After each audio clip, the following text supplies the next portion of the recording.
বিসমিল্লাহির রহমানির রহিম। আসসালামু আলাইকুম। আশা করি প্রিয় ভিউয়ার্স সবাই ভালো আছেন। আলহামদুলিল্লাহ আমিও ভালো আছি। শীতকালে কিন্তু জলপাই পাওয়া যায়। তো এখানে আমি জলপাই শেষ হওয়ার আগে গাছ থেকে কিছু জলপাই পেরে নিয়ে পরিষ্কার পানিতে ভালো করে ধুয়ে সিদ্ধ করার জন্য জলপাই সমান পরিমাণ পানি দিয়ে সিদ্ধ করে নিচ্ছি। জলপাইটা যখন সিদ্ধ হয়ে যাবে তখন দেখবেন ফেটে গেছে। এই পর্যায়ে ঠান্ডা করে জলপাইটাকে হাত দিয়ে খুব ভালো করে কষলে নেবেন।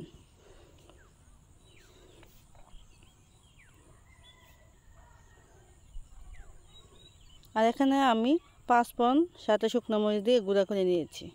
একটু আদা ভাঙা করে গুঁড়া করে নেবেন। তারপর চুলাতে একটি প্যান বসিয়ে দিলাম। এখন আমি দিয়ে দিব পর্যাপ্ত পরিমাণ সরিষার তেল। জলপাই আচারে কিন্তু সরিষার তেলের পরিমাণটা খুব বেশি লাগে। শুধু জলপাই আচার না, সব আচারে কিন্তু সরিষার তেলের আচারটা ভালো হয়। এখানে যখন তেলটা একটু গরম হয়ে যাবে তখন আমি এই তেলের মধ্যে অ্যাড করে দেব রসুন বাটা। এখানে আমি 2 টেবিল চামচ পরিমাণ রসুন বাটা দিয়ে দিলাম।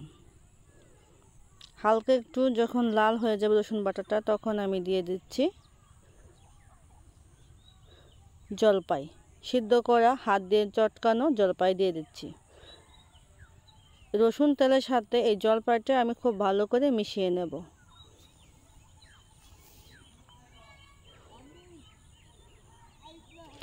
ভালো করে নেড়ে চেড়ে একটু সময় নিয়ে মেশাবেন। কিছুক্ষণ জাল করার পর এতে আমি অ্যাড করে দেব চিনি। মিষ্টির পরিমাণটা আপনারা আপনাদের চাহিদা মতো দিতে পারেন। কেউ মিষ্টি বেশি পছন্দ করে, কেউ কম পছন্দ করে। তবে আমার এখানে 2 কাপ চিনি লেগেছে,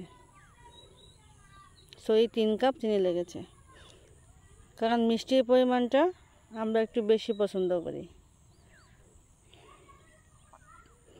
তারপর চিনিটা দিয়ে আমি খুব ভালোভাবে জলপাইয়ের সাথে মিশিয়ে নেব এবং চিনিটা যখন গলতে শুরু করবে তখন দেখবেন জলপাইটা একটু নরম হয়ে এসেছে।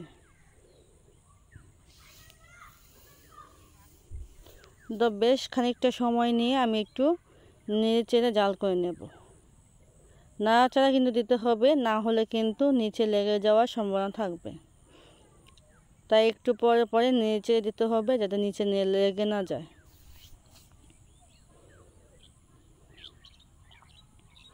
দেখতেই পাচ্ছেন আমি একটু ধৈর্য সহকারেই কিন্তু নেড়ে চেড়ে দিচ্ছি, অধৈর্য হলে হবে না, কারণ এখানে একটু বারবার নাড়াচাড়া করতে হবে।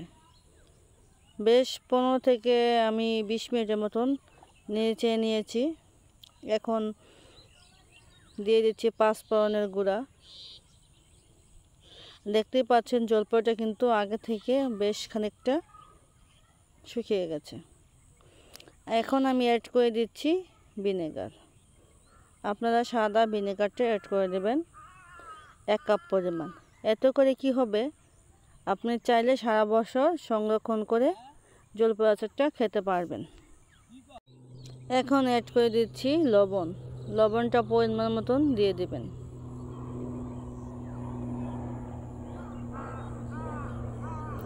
তারপর সবগুলো উপকরণ জলপাইয়ের সাথে খুব ভালোভাবে নেড়ে চেড়ে মিশিয়ে নেব এবং বেশ খানিকক্ষণ জাল করে নেব।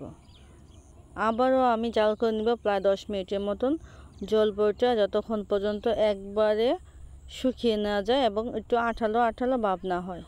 জলপাইটা জাল করতে করতে কালারটাও চেঞ্জ হয়ে যাবে এবং আঠালো হয়ে যাবে। ওই পর্যায়ে আমি চুলা থেকে জলপাইটাকে নামিয়ে নেব। দেখতে পাচ্ছেন জলপাইটা নামানোর পর ঠান্ডা হওয়ার পর কি এরকম একটা কালার চেঞ্জ হয়ে গেছে। ঠিক এরকম কালার যখন চলে আসবে তখন বুঝতে হবে যে আমার জলপাই আচারটা একদম পারফেক্টলি হয়ে গেছে। এভাবে আপনারা জলপাই আচার তৈরি করলে সারা বছর সংরক্ষণ করে রাখতে পারবেন, একদম নষ্ট হবে না। সবচেয়ে ভালো হয় এরকম পরিষ্কার একটি কাচের জারে যদি আপনারা জলপাই আচারটা ভরে রাখেন তাহলে সারা বছর খেতে পারবেন। আশা করি আজকের রেসিপিটা আপনাদের কাছে ভালো লেগেছে। ভালো লাগলে অবশ্যই একটা লাইক দিয়ে কমেন্ট করে জানিয়েন। খুদা হাফেজ।